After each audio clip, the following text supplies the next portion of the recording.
欢迎来到新闻和活动频道，请订阅和分享已更新有关当今最着名明星的最新信息。妙可蓝多急了，陷入反式脂肪酸争议，官宣换王一博代言。5月9日，奶酪第一股妙可蓝多官宣全新品牌代言人王一博，相关话题迅速出圈。妙可蓝多前一任代言人是孙俪，合作不到4年时间就急于换代言人，背后是2023年业绩下滑，市值3年缩水80%，迫切通过新的品牌形象破局。妙可蓝多的大股东蒙牛也受其业绩和股价下行反噬。近年来，截至目前，蒙牛拥有妙可蓝多 36.51% 股份。但妙可蓝多股价自2021年5月底冲上 84.5 元每股最高点之后，就在走下坡路。5月9日开盘 14.31 元每股，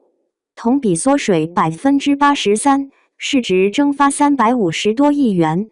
蒙牛几次增持浮亏超过20亿元。5月9日，妙可蓝多在微博官宣，娱乐圈顶流王一博成为新的品牌代言人。截至发稿，相关话题阅读量超过3亿，妙可蓝多单条微博转发和点赞量均超过90万。被王一博带火的还有妙可蓝多推出的花酪棒、鳕鱼奶酪条、慕斯奶酪杯和手撕奶酪4款新品，部分产品在天猫旗舰店已经卖断货。王一博是妙可蓝多官宣的第2个品牌代言人。2020年9月20日，妙可蓝多正式签约影视明星孙俪，全面代言妙可蓝多旗下奶酪棒、马苏里拉、芝士片等产品。知名战略定位专家、福建华策品牌定位咨询创始人詹君豪表示，妙可蓝多更换代言人为王一博，这是其品牌策略的一次重要调整。之前代言人孙俪虽然也取得了一定的效果，但随着时间的推移，他的形象可能已经不再符合妙可蓝多新的品牌形象。官宣新代言人当天，妙可蓝多反式脂肪酸登上热搜，并引发广泛讨论。有网友评论：太可怕了，再也不敢给孩子吃了。据了解，有研究发现，反式脂肪酸与心血管疾病和肥胖等慢性疾病发生率有一定关系。反式脂肪酸摄入量达到总热量的 2%， 极可能提高冠心病发病风险。婴幼儿摄入反式脂肪还可能影响生长发育。妙可蓝多前身是1995年上市的山东农药，在经过了一系列大亏、卖壳、又大亏、又卖壳后，2016年被收购了妙可蓝多的广泽股份借壳上市。2019年正式更名为妙可蓝多，自此诞生了奶酪第一股。上一次妙可蓝多引发广泛关注是发布去年财报。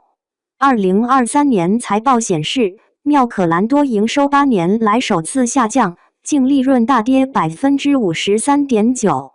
让业内颇为诧异。而2024年1季度，妙可蓝多仍未止住下行颓势，报告期内营业收入 9.5 亿元，同比下降 7.14%， 业绩频频报警，妙可蓝多遇上大麻烦了。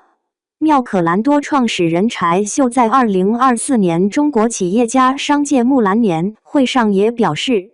去年财务报表不好，我也很难过。在这个过程，我也在反思，特别是去年业绩，就是因为供应链问题，成本上涨了过亿。奶酪属于快消品，主要靠营销驱动。从2018年品牌建设元年算起，妙可蓝多过去6年花在广告促销上的费用累计 31.49 亿元，营销也为妙可蓝多带来增长。2018年至2022年，妙可蓝多的营业收入从 12.26 亿元增长至 48.30 亿元，复合增速高达 40.88%。其中，奶酪对营收的贡献从2018年的 37% 增长至2022年的 80%， 成为妥妥的大单品。早有迹象表明，靠营销驱动的路数存在隐患。2018年，妙可蓝多营收12.26亿元，净利润却只有1064万元。2017年至2022年，妙可蓝多的销售费用率从 12.47% 提高至 25.24%，5年时间营业收入涨了近4倍，而销售费用涨了9倍。2023年，妙可蓝多终于意识到费用过高带来的压力，营业成本、销售费用、管理费用分别同比下降 9.90%、下降 22.99%、下降 39.16%， 同时研发费用也减少超过568万元，但仍杯水车薪。根据2019年至2023年财报，妙可蓝多销售毛利率分别为 31.55%、35.91%、38.21%、34.15% 和 29.14%， 利润常年微薄。一位妙可蓝多员工向北京商报记者表示，去年压力不小，今年应该会好。现在真的是拼内功，扛过去，稳扎稳打，把费用尽可能省出来，把现金流弄好，利润就出来了，然后埋头把第二增长曲线搞出来。说出容易，还是得靠我们自己扎实的去做。柴秀曾表示，所谓增速放缓，更多是以儿童、零售奶酪棒大单品为代表的细分品类增速放缓，而原质奶酪、奶酪加休闲零食、奶酪加中餐等品类的发展才刚刚进入新阶段。詹君豪认为，从主攻儿童奶酪到奶酪加餐食场景，妙可蓝多显然希望吸引更广泛的新消费人群。王一博作为年轻、时尚的代言人，更能代表妙可蓝多新的品牌形象和市场定位。更换代言人也可以让资本兴奋，为妙可蓝多带来更多的关注度和投资机会。目前几乎所有乳制品巨头都已加码奶酪赛道，包括伊利股份、光明乳业、三元股份、熊猫乳品、奶酪博士及百吉福等品牌在内，行业竞争趋于白热化。君智战略咨询行业部总经理陈方超表示，妙可蓝多除内部成本、价格、运输成本压力外，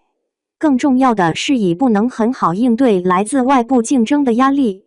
当前儿童奶酪品类逐步成熟，选择丰富，妙可蓝多虽多广告投入，但近年来并未能更好地引领并传递其作为头部品牌的独特顾客价值。自2021年5月底冲上 84.5 元每股最高点之后，妙可蓝多股价就一泻千里。截至5月9日收盘，股价报 14.45 元每股，同比缩水超过 80%， 市值蒸发350多亿元。妙可蓝多市值缩水，也影响了大股东蒙牛。2020年1月，蒙牛出资 2.87 亿元收购了妙可蓝多 5% 的股份。同年，妙可蓝多子公司吉林科技增资扩股，蒙牛 4.58 亿元认购了吉林科技 42.88% 的股权。12月，妙可蓝多定增，蒙牛携30亿元进场。此后蒙牛又经过多次增持，在2024年3月1日以 1.25 亿元增持约 1.34% 股份后，蒙牛已持有妙可蓝多 36.51% 股份。粗略计算，蒙牛的几笔增持合计浮亏超过20亿元。业务受限，竞争加剧下，妙可蓝多也开始另辟蹊径。自2021年收到蒙牛定增的资金后，就开始热衷于理财。2021年至2022年，交易性金融资产从 5.5 亿元增长至 17.98 亿元，占总资产的比重从 8.21% 上升到 24.17%。凯度数据显示，2022年妙可蓝多在奶酪市场份额超 35%， 市占稳居行业第一，其中奶酪棒单品份额超 40%， 且市占率逐年提升。但在乳制品大类的市场份额中，奶酪占比已从2022年1月的最高点 5.92% 滑落至2024年一季度的 3.5% 左右，下滑幅度约为 40%， 几近腰斩。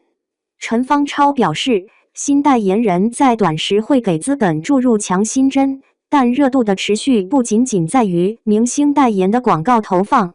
更在于其品牌的清晰业务战略、创新的高质价比产品和可持续投入。若未能引领或对接顾客最基础的健康消费需求，不佳的市场表现会快速令资本热情冷却。